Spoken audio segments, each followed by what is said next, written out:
So, guess what? I think the house is haunted.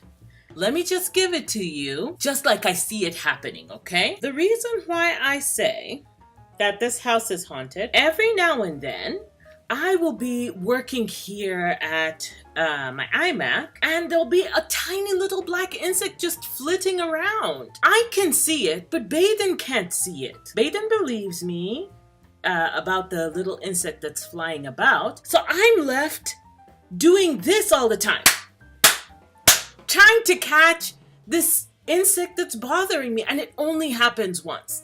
And I look out to the windows, and there's nothing on the windows.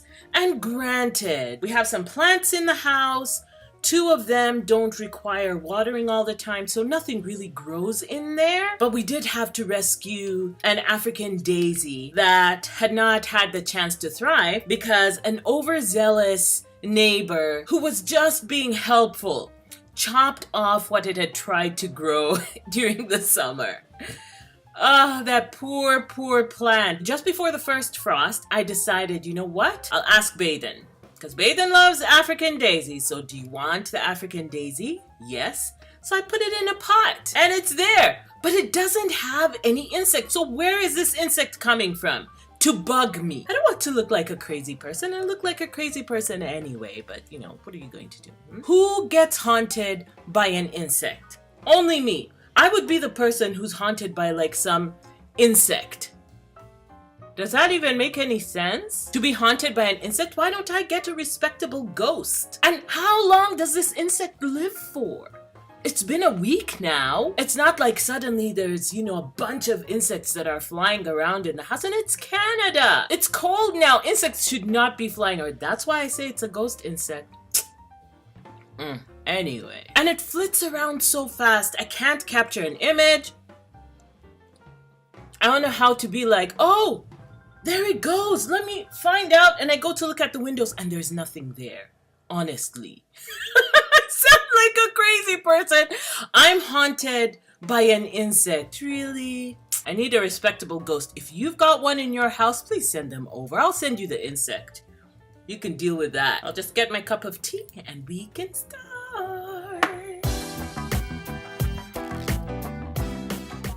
Hi, welcome back to my channel. It is day 21 of NaNoWriMo. I'm participating, which is why I have so many videos coming up every single day, because I'm vlogging my experience through NaNoWriMo. I did not add any more words to my writing yesterday, so I have nothing to update you with, and I haven't written a single word. It's 4:19. Last night, what happened was I had to do some developmental work. I tried to sort out what it is that I've understood about the things that I'm learning. If you do not know, I do not have an English literature degree. I want to write stories because I have a vivid imagination and I just want to tell people about it. I want to go, look what's in my brain. Isn't that crazy? Whenever I learn something, and right now the big thing that is occupying my life is writing scenes. And I have a spreadsheet where I track them, trying to understand what it is I'm trying to accomplish with this particular scene. After writing a few scenes, I needed to sit back with them and examine them for what they are. This is not something you're supposed to do during NaNoWriMo, so I've kind of gone the rebel route. I don't know whether I can call it unfortunate. Is it unfortunate? I don't think so. Whenever you're bringing the power of your story back into being powerful, I don't see that that is very wrong. Now, what it means, of course, is that my word count is suffering. I am still on track. Spreadsheet time! I am still on track to getting 60,000 words. Final word count with current word average, I will get 56,201 words. Even if I don't write any words today, that is what my spreadsheet tells me that I will get at the end of the month. I had a conversation with myself today about what it is that I need to do if I actually want to meet this goal.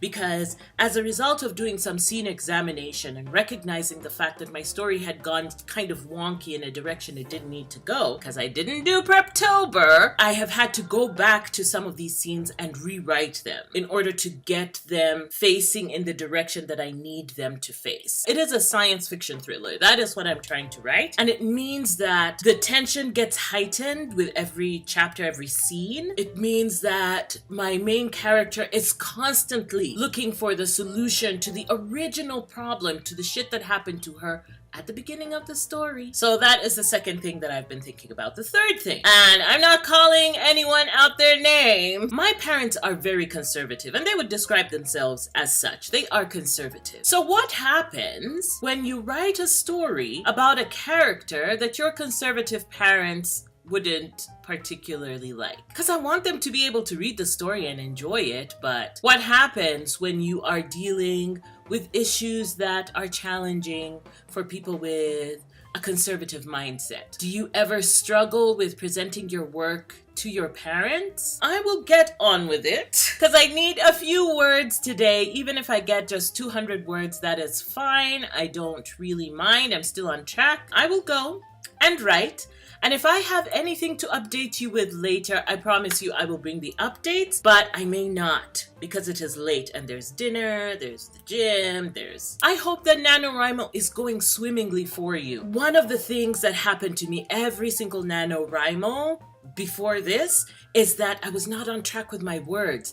And I get so discouraged, like, what is the point? And I give up because, I'm not going to meet the word count. If you haven't had the opportunity to get to a place where you believe you can finish 50,000 words, at the halfway mark, how many words did you have? Double that? Let that be your goal. Because it can be so discouraging to have this goal that you're not going to reach. And looking at it and thinking, I'm going to have to write 8,000 words a day in order to get to that point. And 8,000 words a day, I know for some people is really easy. For me, that would be tough, especially with this project where I have averaged spreadsheet time. I have averaged 1,873 words a day. It is what it is, so I just have to keep plowing on. And I encourage you to plow on as well, because guess what? The world needs your story. I want to read your story. All right, I'm off to go write. Take care of yourselves. Don't forget to like this video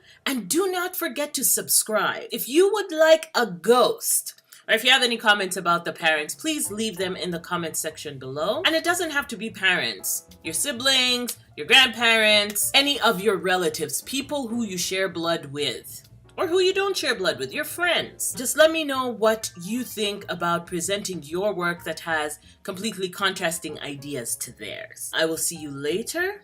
Have a good night. Bye!